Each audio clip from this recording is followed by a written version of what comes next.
우리 교회 올해 주제가 교회 안에 작은 교회였습니다.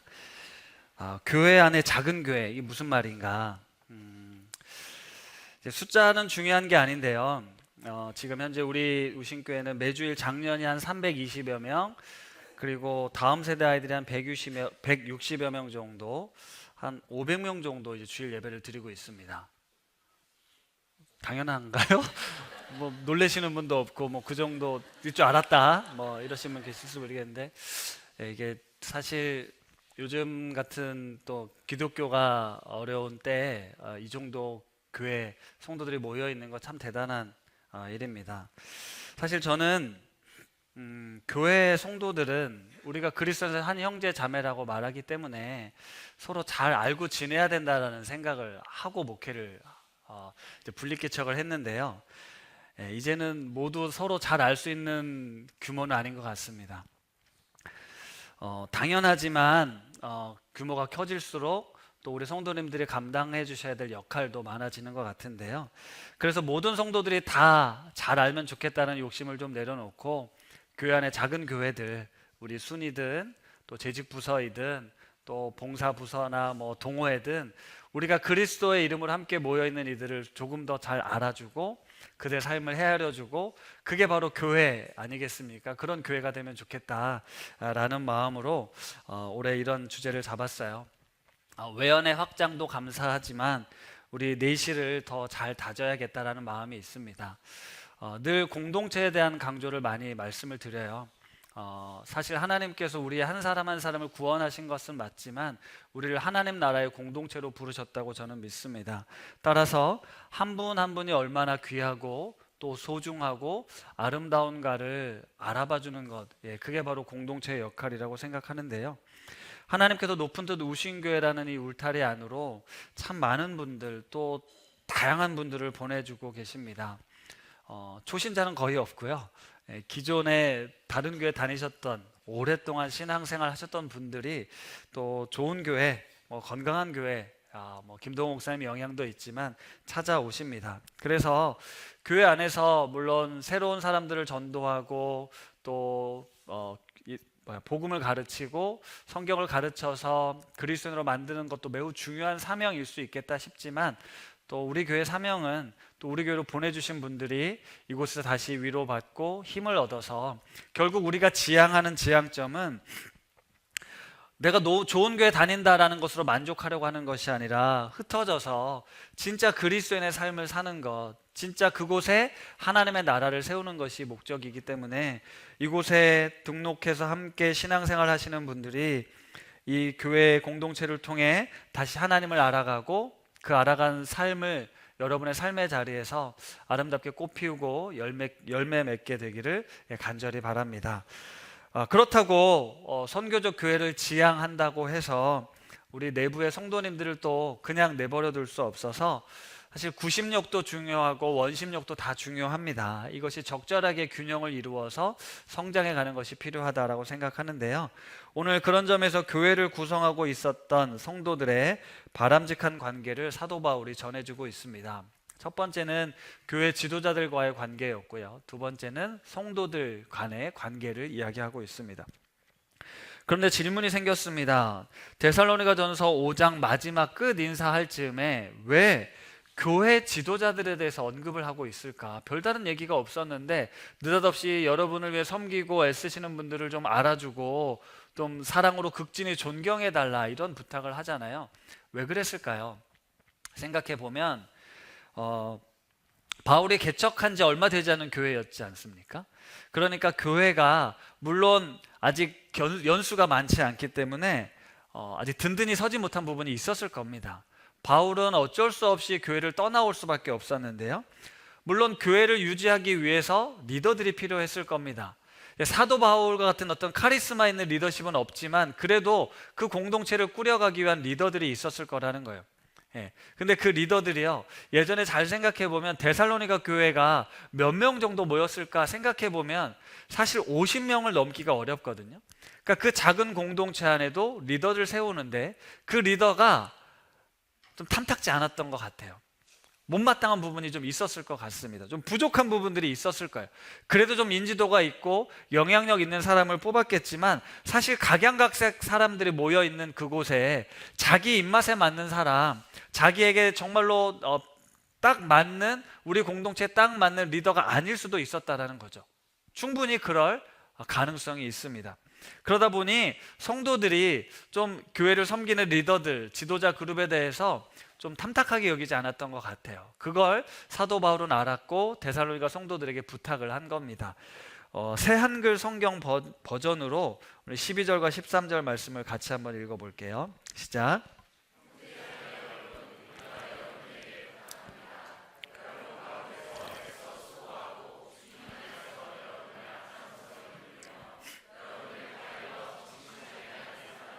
여러분이 알아주십시오. 그리고 그들이 하는 일을 생각해서 극진한 사랑으로 그들을 존경하십시오. 여러분끼리 평화롭게 지내십시오. 이 말씀을 다시 읽어봐도 어떤 누구, 여러분의 담임 목사 누구를 지지해주고 존경해 주십시오 이런 얘기가 아니고요.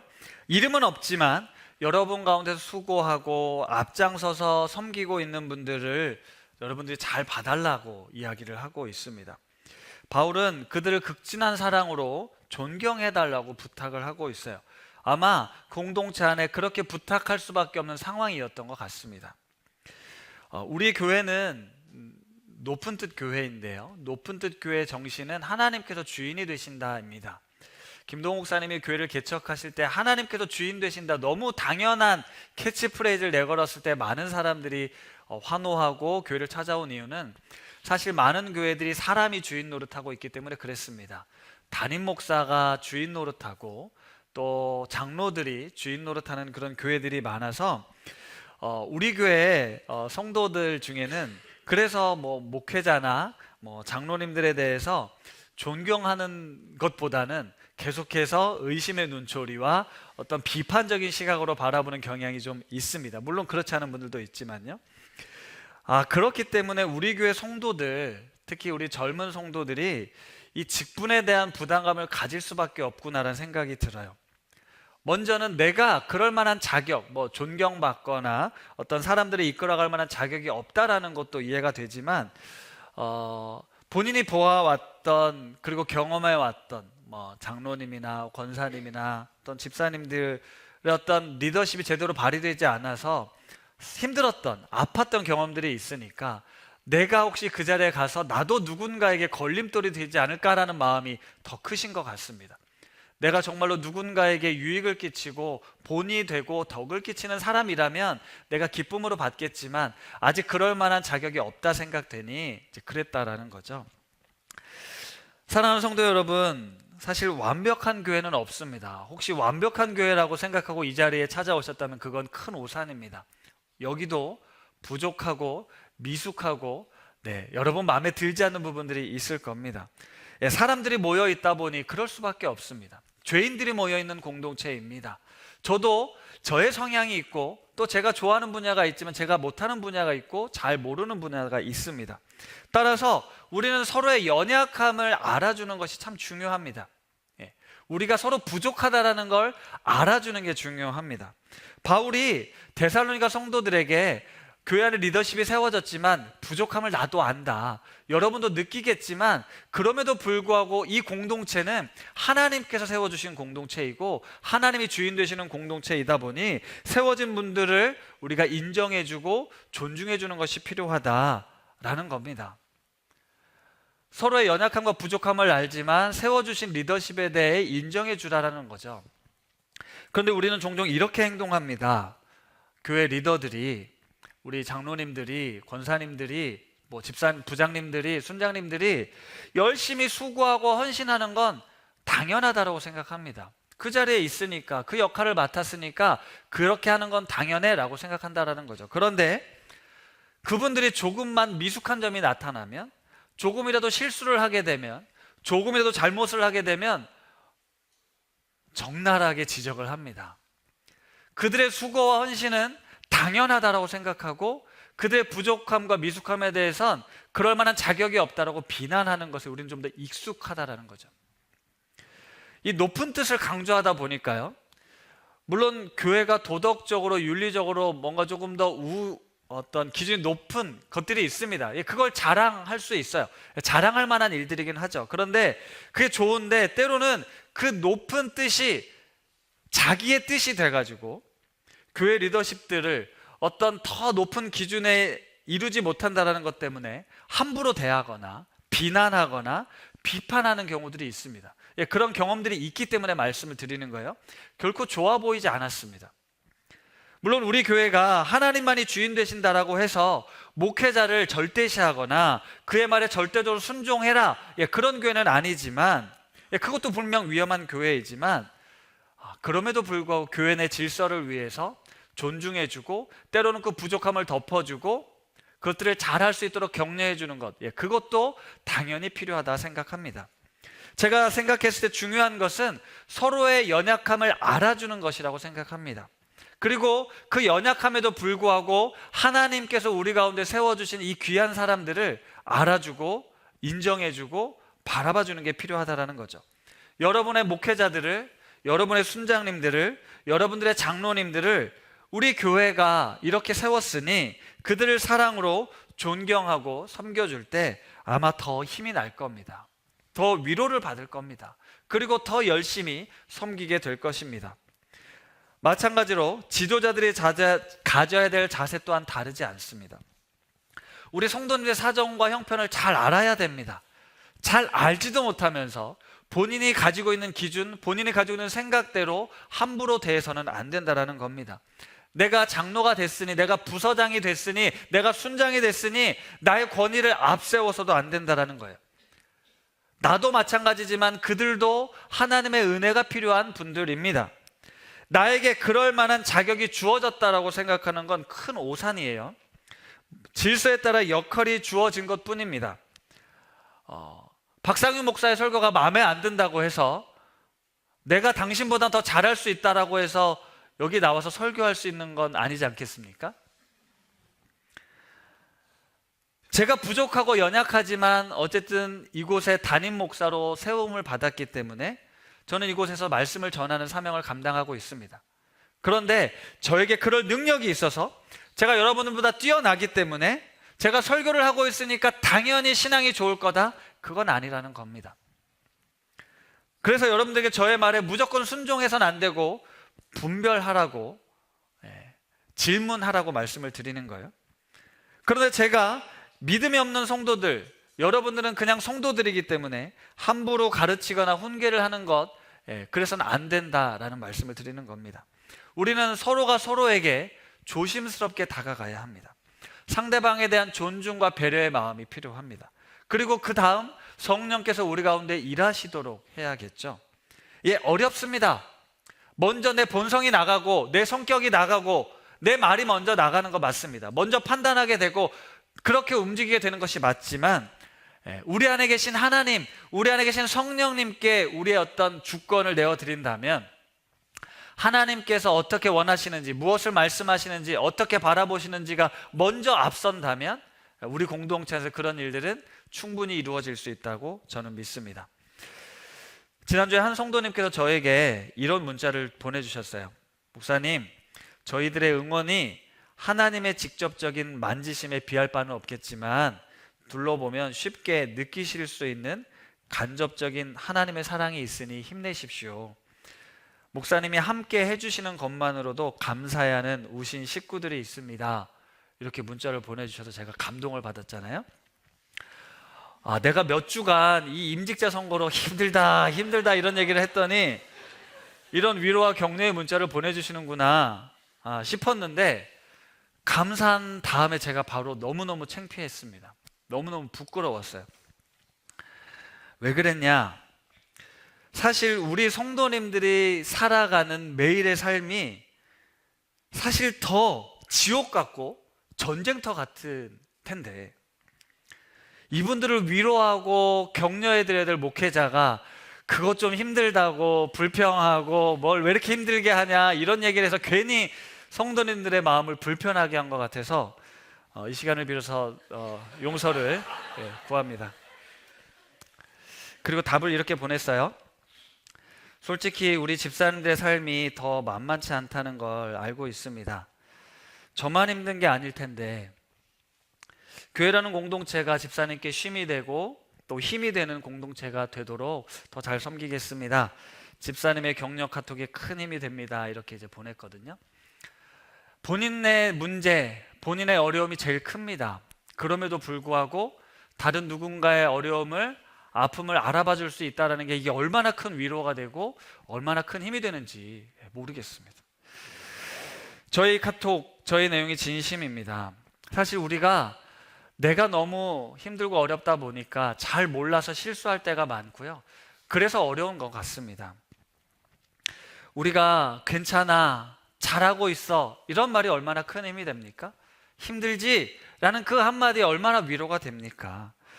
이렇게 서로의 삶을, 서로의 존재를 알아줄 때 우리는 비로소 힘을 얻게 된다 생각합니다. 교회는 그런 하나님의 은혜로 세워진 공동체거든요. 데살로니가 교회에 사도 바울이 편지를 쓰면서 그렇게 그 은혜로 세워지기를 바라며 바울이 말하죠. 서로 화목하게 지내십시오. 서로 화평하게 잘 지내십시오. 여기서 힘을 얻어야 되고 여기서 위로를 얻어야 여러분 다시 일상에서 다시 잘 살 수 있지 않겠습니까? 이런 이야기를 들려드린 겁니다. 그래서 계속해서 바울은 성도들 간에 어떻게 관계를 맺어야 할지도 이야기를 해주는데요. 14절과 15절도 새 한글 성경 버전으로 한번 같이 읽어보겠습니다. 시작.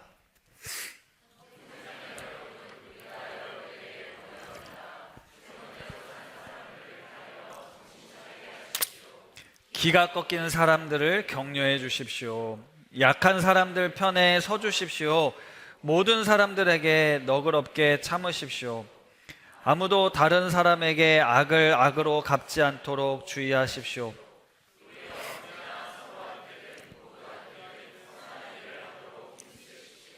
사도 바울이 마지막으로 편지를 마무리하면서 여러분에게 권면하는 건 제멋대로 사는 사람들 타일러 정신 차리게 하시고 기가 꺾인 사람들 격려해 주시고 약한 사람들 편에 서 주시고 모든 사람들에게 너그럽게 참아달라.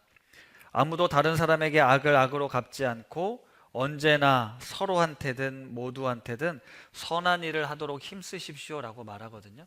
저는 이 마지막에 선한 일을 하도록 힘쓰라는 것이 서로 알아주라는 말씀으로 풀어보려고 합니다. 우리는 사실 서로 잘 모릅니다. 알긴 알죠. 이름도 알고 얼굴도 알고 대충 압니다. 겉모습만 아는 거예요. 이제 5년 차 되고 순모임이 점점 더 이제 모이다 보니까 이제 조금씩 마음을 엽니다. 그리고 알아가고 있는 중인데요. 아직도 많이 부족합니다. 모르는 부분이 많다는 걸 인정해야 됩니다. 다 알아야만 사랑할 수 있는 건 아니더라고요. 다 몰라도, 깊이 몰라도 됩니다. 그렇다면 대신 겉모습을 보고 그의 말과 행동을 쉽게 판단해서는 안 됩니다. 왜요? 잘 모르기 때문에 그렇습니다. 그런데 잘 모름에도 불구하고 겉으로 보여지는 말과 행동, 어떤 하는 모습들을 보면서 아, 저 사람은 저런 사람이구나 라고 쉽게 판단해버리고 그것을 가지고 이러쿵저러쿵 말하는 건 매우 위험할 수 있다는 거예요. 우리가 잘 모르기 때문에 더 조심스럽게 다가가야 할 뿐만 아니라 그 다가가는 전제는 하나님이 나를 어떻게 받아들이셨는가입니다. 하나님이 나를 어떻게 받아들이셨는가를 가지고 우리가 서로에게 다가가야 한다는 거예요. 그러면서 그의 마음이 어떨지, 그의 형편이 어떨지 알아주려고 애쓰는 겁니다. 모르기 때문에 쉽게 위로를 건넬 수도 없고 쉽게 해결책을 제시해 줄 수도 없습니다. 그저 참고 인내하며 슬프면 함께 울어주고 힘들면 같이 곁에 있어주는 것, 그것이 우리의 할 일이라는 겁니다. 그렇게 서로에게 진심으로 다가가고 알아가다 보면 조금은 더딜 수 있어요. 느리겠지만 하나님께서 우리를 지금까지 기다려주시고 인내해 주셨던 것처럼, 그리고 그 사랑이 우리를 감싸 주셨던 것처럼 서로를 향해 마음을 열면, 그리고 그들의 마음을 알아주기로 애쓰면 하나님께서 일하실 겁니다. 여기 높은 듯 우신교회 안에는 조용히 예배만 드리는 성도님들이 있습니다. 그럴 만한 이유가 있을 겁니다. 그걸 알아들여야 됩니다. 열심히 봉사하는 분들도 그분들의 열심을 알아들여야 됩니다. 우리 청소년과 청년들의 마음을 알아줘야 됩니다. 라떼는 이랬는데라고 함부로 말해서는 안 된다라는 겁니다. 왜 그런지 어떤 마음인지 알아들어야 됩니다. 우리 은퇴하신 분들, 우리 어르신분들도 그들의 외로움, 그들의 섭섭함을 알아야 됩니다. 여기에도 지금 아직 등록하지 않은 새가족분들이 있어요. 잘은 모르겠지만 그분들이 그럴 만한 사정과 이유를 알아야 됩니다. 혼자 오시는 분들이 있어요. 여긴 대부분 가족 단위로 오는데 혼자 어렵게 오신 분들이 있습니다. 그들의 삶을 알아야 됩니다. 병든 분들의 마음을 알아야 되고요. 말로 잘 표현하지 못하는 극내성적인 성향의 성도들도 우리는 알아주어야 됩니다. 그런 분들을 알아주기 위해서 다가가는 거 말고요. 아, 저분은 저런가 보다 라고 알아주라는 거예요. 말을 많이 하는 분들, 뭔가를 쏟아 놓아야 하는 분들, 또 그분들도 알아들어야 됩니다. 나를 먼저 앞세우지 말고 나의 것을 먼저 주장하지 말고 그럴 수 있구나, 어떤 마음인지는 모르겠지만 이분에게도 하나님의 뜻하심이 있구나라고 알아주어야 한다는 거예요. 서로에게, 모든 사람에게 항상 좋은 일을 하려고 애쓰라고 말입니다. 이렇게 설교를 쓰고 났더니 이런 생각이 문득 들더라고요. 이런 이야기는 교회가 아니어도 들을 수 있는 이야기 아닌가? 서로 친절하게 대해라, 힘든 사람들 위로해줘라, 아픈 사람들과 함께 해줘라, 이런 이야기는 교회에서도 들을 수 있는, 교회가 아니어도 들을 수 있는 이야기잖아요. 하나님을 잘 믿는 거랑 서로 알아주라는 거랑 목사님 무슨 상관이 있습니까? 이게 믿음인가요? 이게 신앙인가요? 신앙은 좀 더 특별한 거 아닙니까? 신앙은 뭔가 좀 더 특별한 거 아니냐고요. 내가 기도했을 때 뭔가 기적이 일어나고요, 병이 낫고요, 귀신이 떠나가고, 이런 게 진짜 믿음 아닙니까?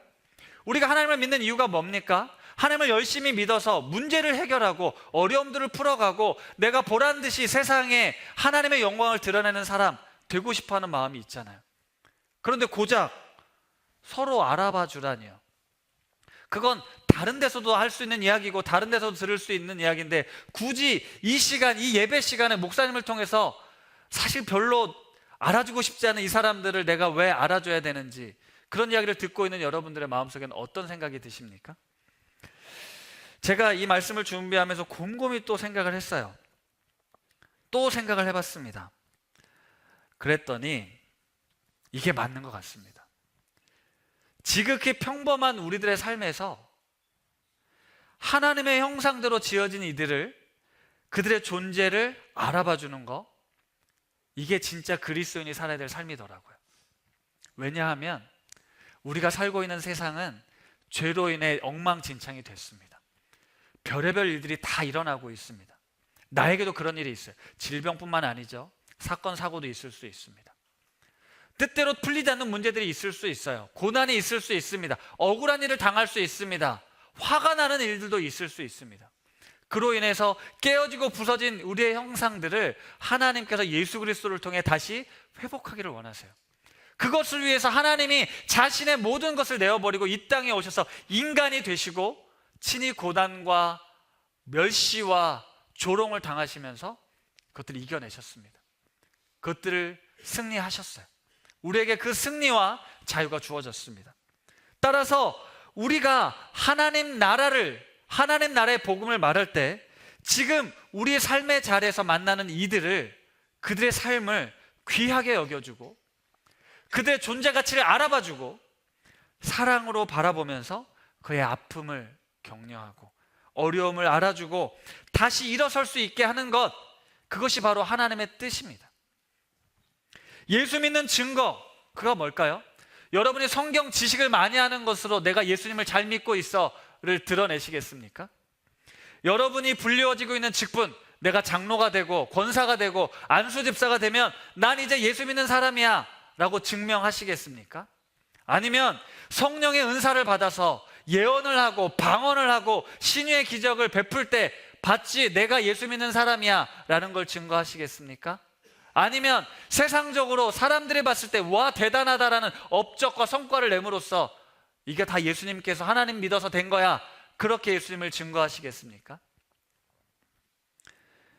예수 믿는 증거는 지금 여러분 곁에 있는 이들이 내가 잘 알지도 못하고 나와 다른 성격에 가지고 있는 사람들이 지금 내 곁에 있음으로 인하여, 나와 함께함으로 인하여 우리가 위로를 받고 힘을 얻고 행복을 누리는 것, 그것이 바로 예수 믿는 증거입니다. 우리의 가족이 나로 인하여 위로를 받고 힘들 때, 어려울 때 다시 힘을 낼 수 있게 하는 것, 그게 바로 그리스도인 여러분들이 해야 될 몫이라는 겁니다. 그리스도인은 내가 나의 직장에서 나에게 맡겨주신 그 부름의 자리에서 거기를 성실하게 섬기고 함께 일하는 이들을 격려하고 우리가 함께 이 믿음의 삶을 살아갈 수 있도록, 그리고 성실하게 나에게 주어진 역할과 책임을 다할 수 있도록 격려하는 것, 그것이 바로 예수 믿는 증거라는 것입니다. 왜 우리가 그런 걸 증거할 수 있냐는, 아까도 말씀드린 것처럼 내 안에 예수 그리스도가 계시기 때문에 이 땅의 모든 고난과 어려움과 아픔과 죽음을 이기신 예수 그리스도가 내 안에 있기 때문에 우리는 그리스도로 인하여 우리 주변 사람들에게 이 선한 영향력을, 생명의 능력을 전할 수 있게 되는 것입니다. 서로 알아주십시오. 사랑의 마음으로 말입니다. 요즘 매일 아침 하나씩 성도님들의 사연을 받으면서 목사님들이 전해준 말씀보다 성도님들의 사연이 더 기억에 남습니다라는 말을 자주 듣습니다. 많이 반성하고 있는데요. 근데 사실 저도 그렇습니다. 내가 무슨 말 했는지는 생각 안 나고 오늘 성도님이 이런 사연을 전해주셨지가 떠오릅니다. 이분에게 이런 사정이 있었구나, 이런 아픔이 있었구나, 이런 감사한 일들이 있었구나, 조용히 눈물 훔치며 하나씩을 들을 때가 많습니다. 사실 우리는 모두 다 같은 마음입니다. 누군가가 내 사정을 알아준다면, 내 마음을 알아준다면 좋을 텐데, 근데 살아가면서 우리는 참 많은 가면을 쓰고 있기 때문에요, 속마음을 표현하기가 쉽지 않습니다. 또 자존심도 있어서 힘들다, 어렵다는 말을 하기 더 힘듭니다. 고맙다, 미안하다, 쑥스러워서 잘 못합니다. 말은 괜찮다고 하니까 그런 줄 알았는데 속은 그렇지 않은 게 너무 많았습니다. 그래서 알아준다라는 게 참 쉽지가 않더라고요. 말로 표현해야 알아줄 텐데 그 속을 어떻게 알겠습니까? 그래서 우리는 더더욱 조심해야 된다는 거죠. 말로 표현하지 않았으니까 드러나는 모습, 드러나는 말로 다 판단할 수 없다라는 겁니다. 그래서 하나님께서 이분을 어떻게 바라보는지, 그의 마음이 어떨지 우리는 늘 주의하며 조심해야 된다는 거죠. 더더욱이나 하나님의 마음으로 알아봐 줘야 된다는 겁니다. 늘 부탁드리지만 제가 어쨌든 담임 목사이기 때문에 여러분들이 많이 알아주시는 것 너무 감사합니다. 그런데 교회 안에는 담임 목사만 있는 게 아닙니다. 우리 함께 사역하는 우리 목사님들이 계시고 우리 간사님도 계십니다. 이들의 수고와 헌신을 알아주셔야 됩니다. 저는 안 챙겨주셔도 됩니다. 제 속마음을 잘 아셔야 되는데 저는 안 챙겨주셔도 되는데요, 저보다 우리 다른 목사님들 좀 잘 좀 챙겨주십시오. 우리 섬기시는 분들 좀 알아주시고 감사를 표해 주십시오. 우리 순장님께, 우리 부장님께, 우리 장로님께, 우리 권사님께 왜 그거밖에 못하냐고, 왜 그 정도밖에 안 되냐라고 판단하지 마시고 그들의 수고와 헌신을 격려해 주시고 사랑으로 존경해 주십시오. 말씀을 마무리하겠습니다. 여러분, 예수님을 왜 믿으십니까? 혹시 이 세상에서 내가 뭔가 좀 특별하게, 대단하게 뭔가 드러내고 싶어서 예수님을 좀 힘입어가지고, 하나님의 능력을 좀 힘입어가지고 좀 세상에서 좀 성공하고 싶어서 그러신가요? 세상 사람들, 이 치열한 세상 속에서 내가 좀 전능한 신의 능력을 빌어서 내가 그들을 지배하고 그들을 다스리고 그들 위해 군림하는 그런 사람이 되고 싶어서, 그런 욕망을 이루고자 혹시 예수님을 믿으시는 거 아닙니까? 하나님이 우리에게 그런 삶을 살라고 하늘의 영광을 버리고 이 땅에 내려오신 걸까요? 대림절 기간입니다. 곧 임박할 재림, 사도 바울이 곧 주님이 다시 오실 거니까 깨어 정신을 차리라고 지난주에 말씀드렸잖아요. 임박할 재림을 앞둔 성도들에게 들려주는 바울의 권면을 한번 들어보십시오. 그게 뭡니까? 이제 곧 주님이 오실 테니까 너의 생계를 떼겨치고 당장 선교지로 나가라. 복음을 전하다가 죽어라. 순교해라. 지금 너의 생업을 멈추고 지금 교회에 와서 열심히 예배드리고 기도하고 주님 오실 날을 기다려라. 이렇게 이야기했나요? 아니요. 조용히 자기 일에 힘쓰라고 얘기를 합니다. 다른 사람 형편을 돌아보라고 이야기를 하고 있죠. 서로의 마음을 알아주라고 이야기를 하고 있는 겁니다. 조용히 너에게 맡겨진 그 일들을 성실하게 감당하면서 주변을 돌아보고 하나님의 도움이 필요한 사람들에게 너가 다가가라고 이야기를 해주는 거예요. 아파하는 이들을 위로해 주라고 이야기하고 고통받는 이들과 함께 해달라고 바울은 이야기를 하고 있는 겁니다. 사랑하는 성도 여러분, 혹시 나에게 별로 도움이 안 되는 사람들, 세상에선 그런 사람들과 관계를 맺지 않죠. 근데 이 공동체 안에는 하나님께서 보내주신 사람들이 있습니다. 이 공동체뿐만이 아닙니다. 우리가 그리스도인으로 부름을 받았을 때는 하나님께서 나에게 붙여주신 사람들은 결국 하나님께서 보내신 이들이고 우리는 그들을 알아주어야 됩니다. 때론 나를 힘들게 하고 귀찮게 하고 스트레스를 받아도 오히려 챙기고 돌보고 격려하고 붙들어주라고 말하는 거예요. 그러면서 오래 참고 복수하지 말고 내 마음에 들지 않지만 귀하게 여기라고 이야기를 하죠. 맞습니다. 예수 믿는다는 건 바로 이렇게 사는 겁니다. 깨어 정신을 차리라는 말은 세상의 그 가르침에 넘어가지 말고 지금 우리가 그리스도인으로 이렇게 살아가는 것 잘하고 있어. 너 잘하고 있어. 그러니 정신 차리고 세상의 유혹에 세상의 가치에 넘어가지 말고 그리스도의 법을 성취해야 돼. 그리스도의 길을 따라가야 돼. 그게 깨어 정신을 차리라는 말씀이었다라는 거예요. 정혜신 씨가 쓴 당신은 옳다라는 책이 있는데요, 이것은 나라는 존재 자체의 옳음에 대해서 이야기를 합니다. 그것을 알아봐 주라는 책이에요. 이런 구절이 나오죠. 누군가 나에게 깊은 관심을 가져주고 내 마음에 진실로 공감을 해주는 단 한 사람만 있어도 그 사람은 살 수 있다. 하나님께서 우리에게 맡겨주신 사명은 나에게 맡겨준 사람에게 깊은 관심을 갖고 그 마음을 진실로 공감해 줌으로 그 사람을 살리는 겁니다. 하나님께서 우리에게 이 사명을 주셨다고 저는 믿습니다. 하나님의 형상대로 지어진 사람들이 죄로 말미암아 깨어져서 이 시대를 살아가면서 고통과 아픔과 절망 속에 살아가는 이들에게 그 존재의 가치의 옳음을 알려주고 너에게 주어진 삶을 보다 더 자유롭게 그리고 가치 있게 감사함으로 살아갈 수 있도록 돕게 하는 것, 그것이 바로 우리에게 주어진 사명이라고 믿습니다. 예수 그리스도를 믿고 살아가는 우리 공동체에게 주신 이 사명을 우리가 잘 감당하면서 서로를 알아봐주는 그런 공동체 되기를 소망합니다.